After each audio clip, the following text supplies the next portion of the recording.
चलिए बैठ जाइए। देखिए अभी हम तैयारी करके गए थे किस कैंप का? समर कैंप का। किस कैंप का? Summer camp. तो आज हम सभी जानते हैं कि समर कैंप का कौन सा दिन है? तीसरा दिन। डे 3 लिखा हुआ है ना? तो आज जो है हम लोगों को पढ़ना है बिहार के लोक चित्र कला। चित्रकला मतलब समझते हैं? चित्र बनाना। चित्रकला मतलब क्या होता है? चित्र बनाना। तो हम कुछ लोक चित्रकला आपके समक्ष लेकर के आए हैं। चूंकि आप छोटे बच्चे हैं और ये थोड़ा भारी भारी चित्र है तो आपसे नहीं बन पाता, तो हम ले आए हैं आपको दिखाने के लिए कि कौन सा चित्रकला देखने में कैसा होता है और इसका क्या नाम है और क्यों प्रसिद्ध है। तो सबसे पहले हम लोग देखते हैं ये 4 जो चित्रकला है, ये 4 कहाँ के चित्रकला है? बिहार के लोक चित्रकला। तो यहाँ पर क्या लिखा हुआ है? पढ़िए तो। टिकुली कला। क्या लिखा हुआ है? टिकुली कला। तो यह टिकुली का मतलब समझते हैं? देखिए हम भी बिंदी लगाए हुए हैं ना, और इसको आप लोग देहाती भाषा में, अपना क्षेत्रीय भाषा में क्या कहते हैं? टिकली कहते हैं ना। तो इसीलिए इसका नाम है टिकुली कला। क्या नाम है? टिकुली कला। और ये देखिए यहाँ पर ये जो है इसमें टिकली जैसा बना हुआ है। उर्वशी यहाँ ले आओ, इसको दिखा दो तो टिकली को, यहाँ आ जाओ। और ये जो देखिए ये जो है यहाँ पर इस चित्र में आप देखते होंगे कि बिंदी बिंदी जैसा बना हुआ है ना। इसीलिए इस चित्रकला का नाम है टिकुली चित्रकला। क्या नाम है? टिकुली चित्रकला। और यह चित्रकला जो है यह आपके बिहार की राजधानी कहाँ है? यह पटना में 800 साल पुराना चित्रकला है। अभी आप लोगों ने हमारे समक्ष बहुत सारा फल रखा है ना, और इस फल का नाम हम ब्लैक बोर्ड पर भी लिखे हुए हैं ना। आप जितना फल लाए हैं उतना फल हम रखे हुए हैं। एक बच्चा को ठेकुआ भी लेकर के आया था। ठेकुआ भी ले आओ तो बाबू। एक बच्चा को ठेकुआ लाया। देखिए ये ठेकुआ लाए हैं। ठेकुआ भी हम इस टोकरी में रखते हैं। ये ठेकुआ जो है यह फल है कि पराग है? सबसे पहले हम इसी का जानकारी कर लेते हैं। इसका नाम है ठेकुआ। यह अपने यहाँ बनाया जाता है स्पेशल छठ पर्व में। छठ पर्व जो होता है वह बिहार का एक महापर्व है और इसके बिना छठ पर्व मनाया नहीं जाता है। यह छठ पर्व के समय यह पकवान जो है प्रायः प्रत्येक घर में बनता है और इसके बिना छठ पर्व हो ही नहीं सकता है। इसका नाम है ठेकुआ। चलिए अब हमारे पास पकवान एक ही है, बाकी सारे क्या हैं? फल हैं। तो हम लोग सबसे पहले आम के बारे में जानकारी प्राप्त करते हैं। ये तो बहुत बड़ा आम है, इसको तो खाने का भी मन करता है। तो ये जो आम है यह किस ऋतु में पाया जाता है? गर्मी। अभी ग्रीष्म ऋतु है, गर्मी कभी है। तो आम आप देखें अभी के दिन में पाया जाता है। यह गर्मी में पाया जाता है, ग्रीष्म ऋतु में पाया जाता है। और अभी इसका सीजन है। अभी आप देखे होंगे कि आम पका नहीं है, अभी जो है कच्चा ही है ना। उसका टिकोरा हम तोड़ करके चटनी खाते हैं, अचार भी बनाते हैं। इसका अचार भी बनता है, चटनी भी बनता है, इसको हम खाते भी हैं। इसका बहुत चीज बनता है ना, जेली भी बनता है। तो ये आम है और यह फलों का क्या है? राजा। आम फलों का राजा। और यह आम सभी को प्रिय, आप लोगों को प्रिय है? सभी आम प्रिय है ना? चलिए ये आम हो गया, हमारे पास बहुत सारे आम है। और उसके बाद दूसरा फल आता है, इसका नाम है लीची। क्या नाम है? लीची। यह भी गर्मी में पाया जाता है। आपका पेड़ में लीची है भी ना लेकर आए। यह भी ठंड के दिनों में नहीं पाया जाता है। आम भी साल में एक बार होता है और लीची भी साल में एक बार होता है। तो लीची भी कैसा होता है? खाने में लीची कैसा होता है? खट्टा मीठा दोनों होता है। थोड़ा सा इसका स्वाद होता है, खट्टा मीठा दोनों होता है। और यह लीची भी कौन सा ऋतु में पाया जाता है? गर्मी के ऋतु में पाया जाता है, ग्रीष्म ऋतु में पाया जाता है। और अभी कुछ दिन बाद 2-4 दिन बाद एक वट पूजा का पर्व आने वाला है ना। तो उसमें हम लोग मुख्य रूप से सीजनल फल में आम और लीची जरूर चाहते हैं ना। आपकी मम्मी जाती है ना, है तो उसमें ये 2 फल का महत्व है। इस 2 फल के बिना वह पूजा संपन्न नहीं होता। तो इसीलिए फल का महत्व इस सीजन में भी है, उस पूजा के लिए है। अब हम लोग आते हैं, इसका क्या नाम है? पहचानते हैं ना आप लोग? इसका क्या नाम है? अमरूद। सभी को अच्छा लगता है, पका नहीं पेड़ में कच्चा खा जाते हैं ना। और यह जो है प्रायः सब ऋतु में थोड़ा थोड़ा पाया जाता है। देखिएगा बरसात में भी मिलता है, गर्मी में मिलता है और ठंड के दिनों में मिलता है ना। तो यह लगभग साल भर पाया जाता है। और अमरूद भी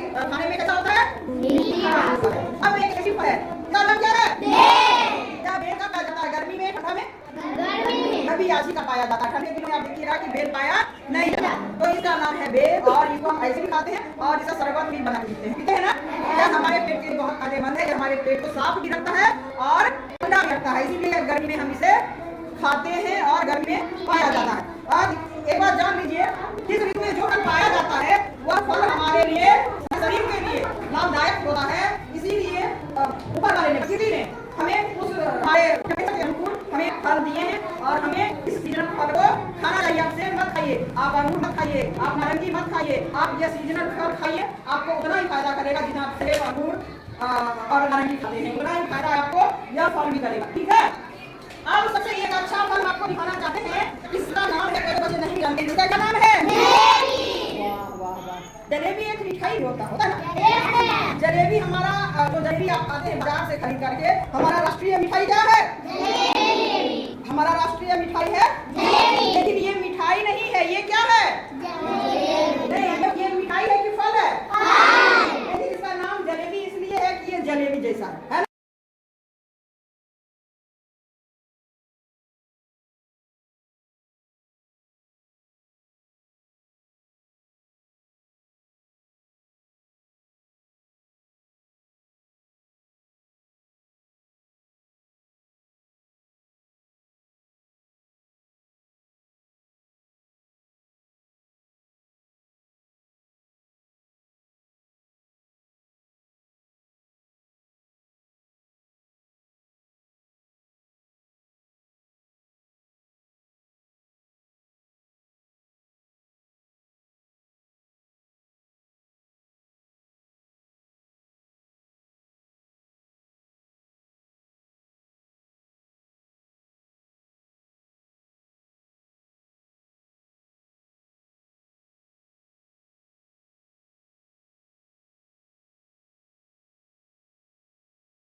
आप कौन सा, क्या चीज़ का पंख है? कौन सा चिड़िया का? कौवा का। कौवा आपके घर में आता होगा, इसीलिए कौवा का पंख मिल गया है ना। कौवा किस कलर का होता है? काला। और भी कोई कलर होता है? नहीं। अच्छा, कौवा कहाँ रहता है? देखिए, बहुत बढ़िया। और कौवा क्या क्या खाता है?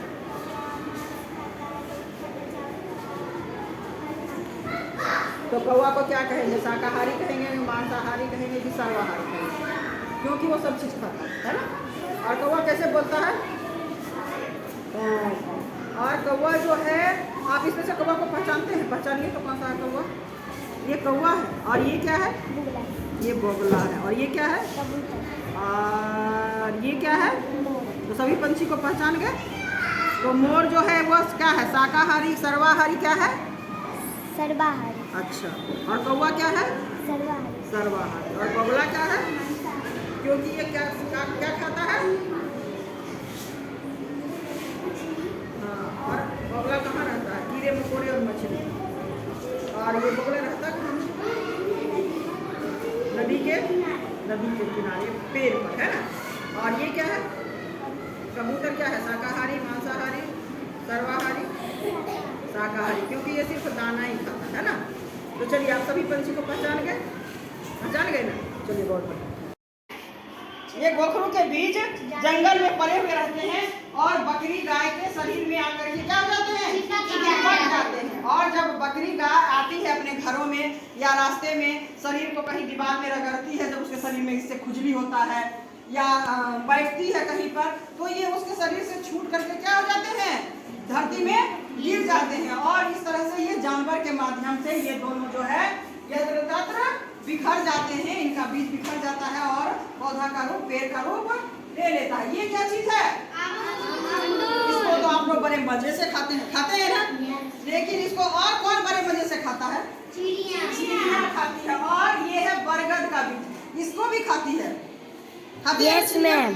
और चिड़िया जो खाती है तो क्या करती है? वो मलगी त्यागती है ना।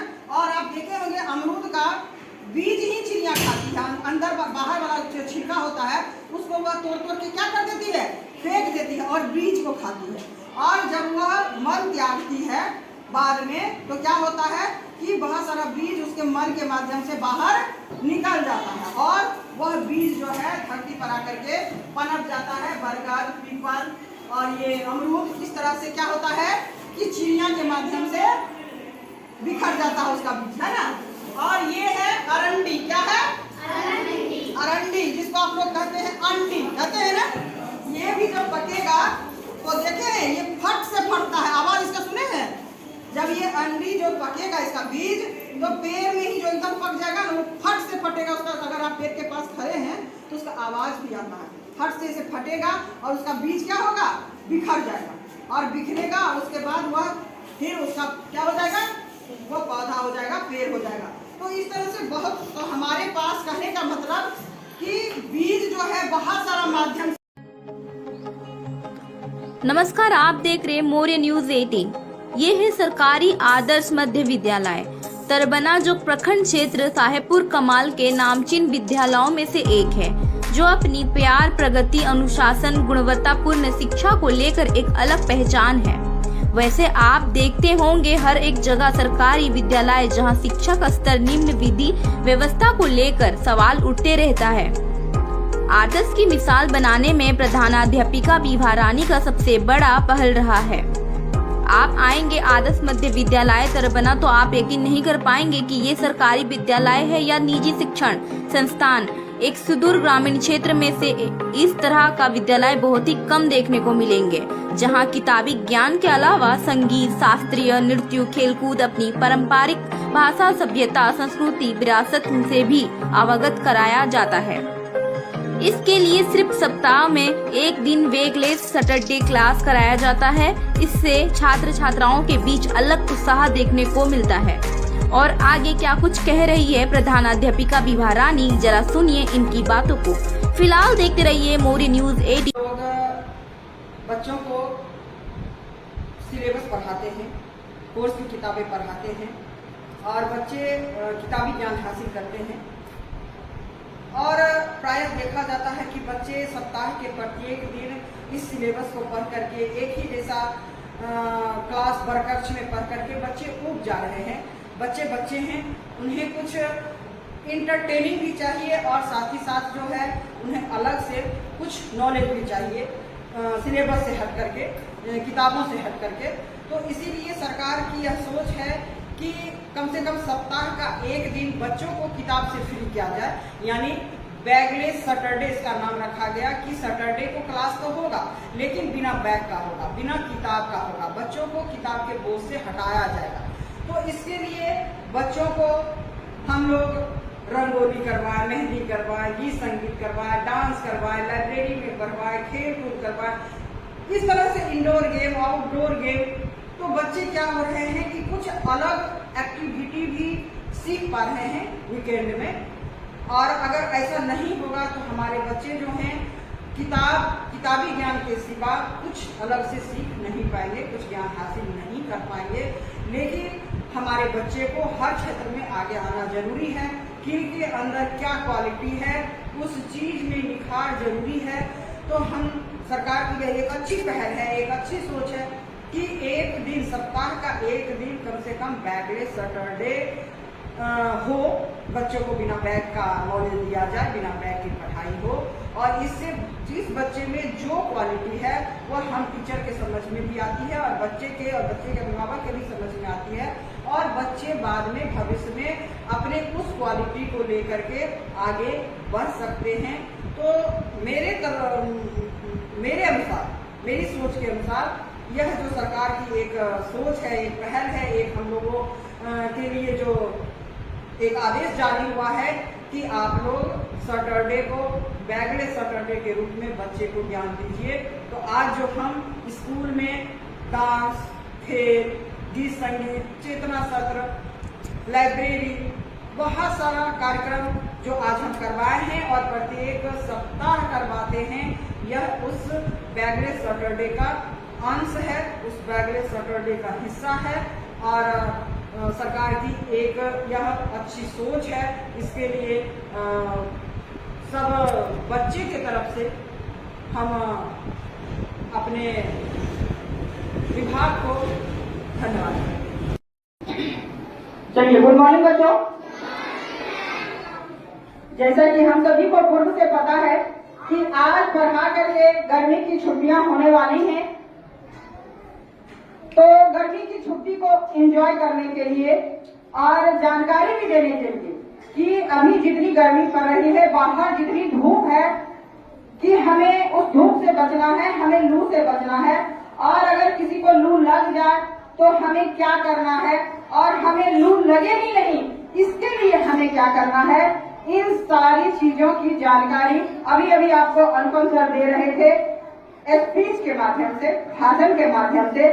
और उसी चीज की जानकारी जो है हम अभी एक गाना और उसके साथ हमारे समक्ष कुछ बच्चे खड़े हैं, वह एक्टिविटी करके दिखाएंगे कि हम लू से कैसे बचे, और अगर लू लग जाए तो हम क्या करें। तो आप लोग शांति का साथ देते हुए इस चीज को देखें, सीखें और अपनी जिंदगी में अपनाएं। धूप में बाहर मत जाना, बाहर चमकी बुखार खरा, जिसने भी ये बात न मानी वो सब है बीमार पड़ा, वो सब है बीमार पड़ा। धूप में बाहर मत जाना, बाहर चमकी बुखार खरा, जिसने भी ये बात न मानी वो सब है बीमार पड़ा, वो सब है बीमार पड़ा। जाना जरूरी हो मजबूरी, छाता से सर को ढकना, प्यासे कभी तुम रह ना जाओ, पानी का बोतल रखना, जलती धरती तपता सूरज, गर्म रहेगी हर रातें, नंगे पाँव कभी मत चलना, सीख लो ये मेरी बातें, बैठ के घर में दास बनाना, होगा खूब उपकार बड़ा, जिसने भी ये बात न मानी वो सब है बीमार पड़ा, वो सब है बीमार पड़ा। धूप में बाहर मत जाना, बाहर चमकी बुखार खरा, जिसने भी ये बात न मानी वो सब है बीमार पड़ा, वो सब है बीमार पड़ा। भूखे पेट कभी न रहना, बिन खाए ना सो जाना, रोज नहाना भूल न जाना, ताजे फल तुम्हें खाना, ताजे फल ही तुम खाना। कमजोरी या दस्त लगे तो जल्दी से घर में कहना, चमकी को धमकी हम देंगे, लड़ने को आगे रहना, माँ पिता का कहना मानो, स्वास्थ्य रहेगा हरा भरा, जिसने भी ये बात न मानी वो सब है बीमार पड़ा, वो सब है बीमार पड़ा।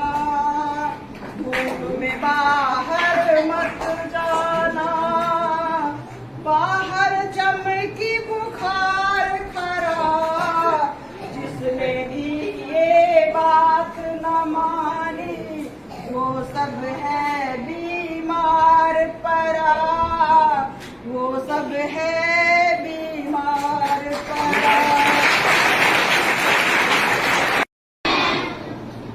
आज के चेतना सत्र में हम एक छोटी सी गतिविधि करके दिखा रहे हैं और इस गतिविधि का नाम है तौलिया एक और काम अनेक। इसको सभी पहचानते हैं। इसका नाम क्या है? तो तौलिया एक और काम अनेक। इसके साथ साथ आज जो हम प्लास्टिक जैसे कचरे से जो प्रदूषण हो रही है और हम सभी जूझ रहे हैं, तो कहीं न कहीं यह गतिविधि उस प्रदूषण से भी हमें बचाने का काम करेगा। तो चलिए हम लोग शुरू करते हैं और आप इसे देखें और अपने जीवन में अपना। इसका नाम तौलिया है। इसको लोग सबसे पहले कंधा पर लेकर के चलते हैं अपने शानो शौकत के लिए। सबसे पहला काम इसका यह है कि इस तौलिया को लोग बहुत सारे आदमी कंधा पर लेकर के चलते हैं अपना व्यक्तित्व में निखार के लिए।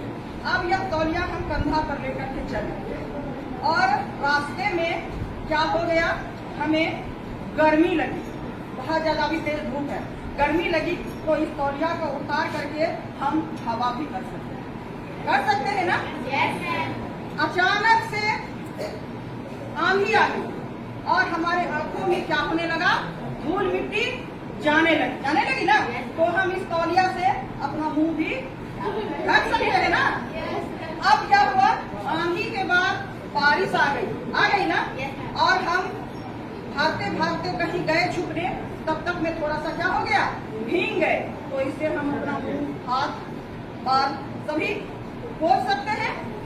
अगर हम अपने बच्चे को लेकर के, छोटा सा बच्चे को लेकर के बाहर जा रहे हैं और धूप लगी, तो हम अपने बच्चे को इस तौलिया से इस तरह से ढक सकते हैं ना।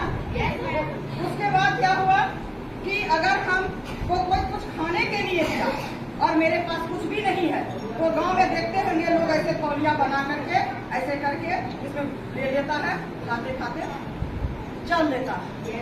तो ये कटोरी थाली का भी काम कर दिया। अब क्या होगा, हम मार्केट गए, मेरे पास थैला नहीं है, या कहीं जा रहे हैं, मेरे पास थैला नहीं है, और हम को सब्जी लेना है, फल लेना है, कुछ भी लेना है, मेरे पास कुछ भी नहीं है, तो हम इसमें खरीद करके और उसका पोटली बांध करके और घर जा सकते हैं। हमें पॉलीथीन लेने की आवश्यकता नहीं होगी और उस पॉलीथीन को हम बाहर नहीं फेंकेंगे और हमारा पर्यावरण प्रदूषित नहीं होगा।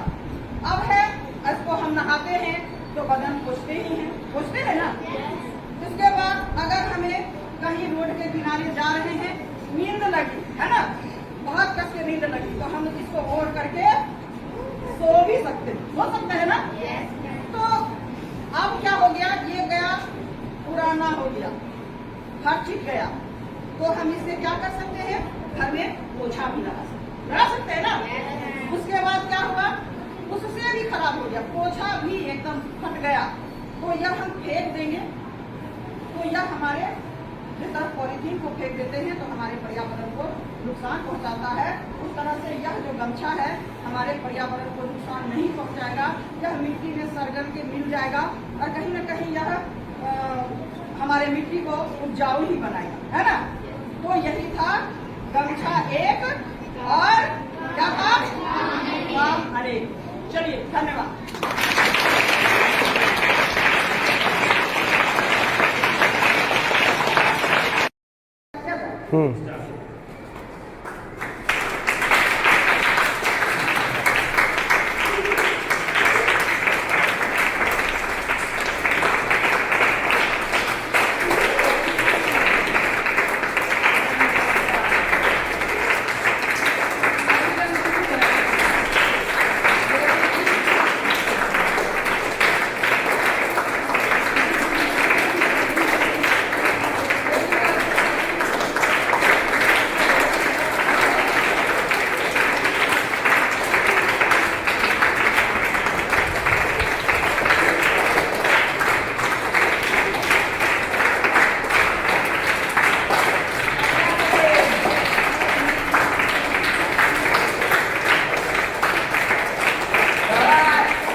के चेतना सत्र में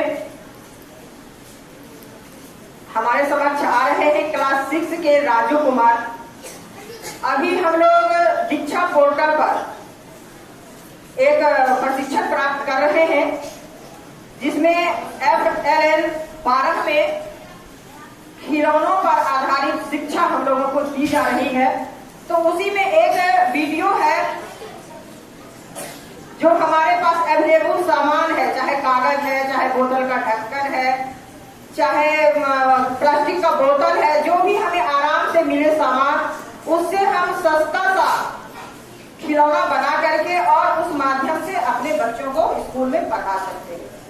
तो उसी में जो खिलौना बनाने का वीडियो दिखाया गया था, हम कल राजू कुमार को दिखाए हैं और वह उसी को देख करके एक कौवा बनाए हैं और एक लोमड़ी बनाए हैं और उस के माध्यम से आज यह कहानी सुनाने जा रहे हैं, जिसे अभी आप लोग सुनेंगे। उस कहानी से सीख भी लेंगे और आनंद भी लेंगे। तो चलिए अब हम बुलाते हैं राजू कुमार। हुआ है ये लोमड़ी है, इसे हम अपने हाथों से बनाया है और इसके हम कहानी सुनाने जा रहे हैं।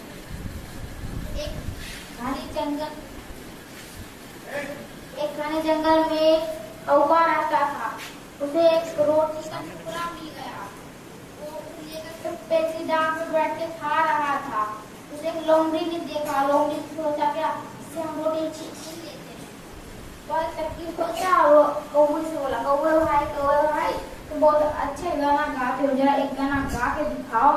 कौवे ने बड़ाई सुन के बहुत खुश हुआ। जैसे ही गाने के लिए मुंह खोला, रोटी गिर गई और लोमड़ी ने लपक लिया और चली गई। तो वह मुंह देखते रह गया। इसलिए कहते हैं लालच बुरी वाला है।